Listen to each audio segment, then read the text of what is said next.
It has been a couple weeks since I made the last video, and that's because I had a personal obligation that I had to take care of, so I was away for a bit. But now I'm back. This year I'm going to make a lot of videos and I'm going to keep you up to date.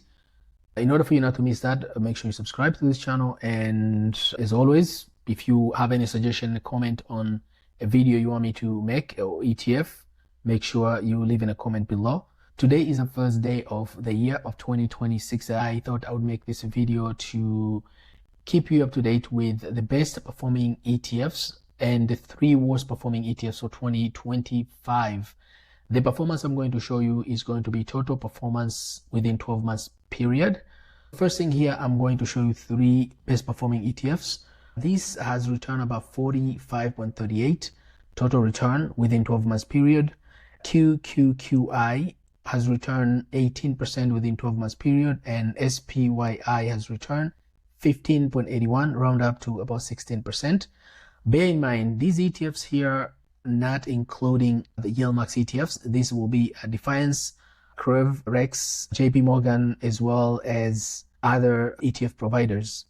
In this video, I excluded all the ymax ETFs, and because I've talked a lot about those ETFs and I'm going to make a video about them very soon. And when it comes to worst performing ETFs, these are BITX has returned negative 33.57%. Euro, this is Bitcoin or crypto ETF, has returned about negative 5%. And YBTC has returned negative 1.96, round up to about 2%. As you can see, most of these worst performer ETFs related to crypto and Bitcoin ETFs. Now, let me show you another high yielding paying ETFs. And again, these ETFs will not include ymax ETFs. I'm going to make a separate video for ymax ETFs. So as you can see here, BITX has the lowest return here. With the drip, you are getting negative 38%. BITO, we've seen it here. YBTC, we've seen is negative 8. JPY is almost flat, has returned only 1.81, and that's with a drip.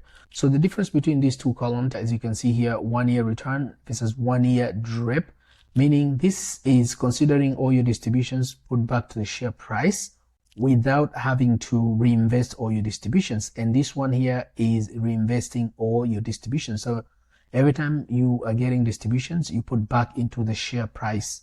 So there is a difference. It all depends on what the price it is and when did you buy, because you might come ahead here or you might come ahead here, but most of the time with the drip, you are getting more shares and also you are lowering your cost basis. As we go down, JPY is a flat, USOY is almost flat with return, but when it comes to drip is negative. SFOL is 1.20 with the drip is 0.6. NFLP, this has returned 1.49 with the drip using negative. APY has returned 5% with a drip. TSLP 10% with a drip, but if you look at no dripping, you only get about 4%. So with a drip, you've made more money. Usually with the higher performance, your return with the drip is a little bit higher. That's how it usually works, because you are dripping and your share price keeps going up, meaning you are making more money with the share. And especially if they increase their distribution, of course, you're making even more money. RYLD has returned 6 or 7% with drip. So you can see here, these are all the lowest returns. As we go down, we are getting more and more. JP has returned only 7.64 with a drip is 8%. So I'm not going to read one by one, but as I'm scrolling down, as you can see, AMZP, IWMY 10%. So from there, we start getting a little bit better performance, 10% and more. 10% XYLD, there's no difference whether you drip or no dripping. It's almost 10%. QYLDY 11%. QDTE, this is from Round Hill, has returned about 13%. SPYT QQQY has returned 11.24 with the drip is 15%. QQT 14%. Without drip is only about 13%. AIPI 13.15, 16% with a drip. JPQ has returned 13.74 with a drip is about 15%. Now the very bottom ETFs have returned better, but the last one I'm going to show you has returned more than what you can ever expect. I'm going to show you in a bit. Again, if you don't want to miss any of these type of updates, guys, make sure you subscribe. And if you like this content, as always, smash the like button. So if we look at the FAPI has returned 18.28%. So that's a good return with a drip. But even if you didn't drip, you're getting about 15%. SPYI has returned 16.68 with a drip.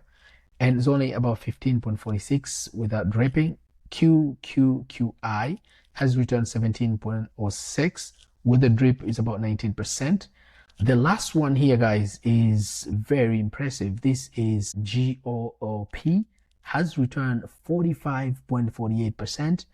And let's say you dropped, you have almost double your money, about 52.41%. Very impressive. So these are one of the best performing and worst performing ETFs, but some of them didn't perform well. So as you can see here, there's a huge advantage when you drip your money, meaning you invest all your distributions because you are getting better returns. But sometimes they're almost pretty much similar. As you can see here, 13.32, 13.73 versus 14.6 is pretty much similar. So guys, that's all I have for today. I just want to give you a quick update today so you know which ETF to look for and put you on a list for 2026. Thank you very much for watching. I'll catch you next video. Bye bye.